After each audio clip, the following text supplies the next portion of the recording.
Leo kuna kitu kinaitwa Gen Z na mtu anajinasibu mimi ni Gen Z.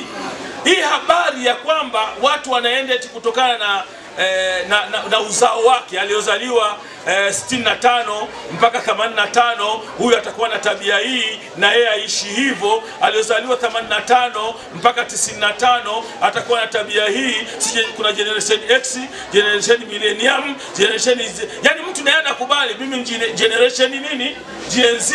Kwa hiyo ukiwa generation Gen Z unaweza kuwa una adabu, unaweza kumwambia mtu lolote, unaweza kumtukana mtu, unaweza kufanya lolote. Sisi Waislamu hatuna habari ya hizo generation. Lazima tuifuate Qur'ani kama Qur'ani ilivyoshuka karne ya 7 miaka 1400 iliyopita, ndio hivyo hivyo mpaka leo.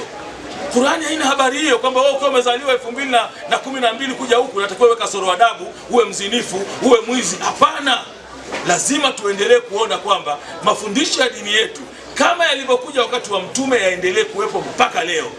Qur'ani karne ya 7 ilikataza zina, zina ni haramu mpaka leo.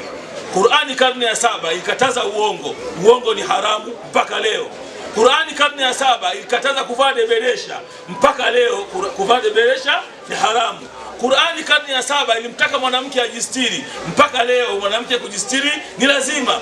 Qur'ani karne ya 7 ilimtaka mtu aishi na watu kwa wema, aishi na majirani kwa wema. Qur'ani karne ya 7 ilimtaka Muislamu na asiyekuwa Muislamu waishi vizuri kwa wema, mpaka leo ni hivyo hivyo.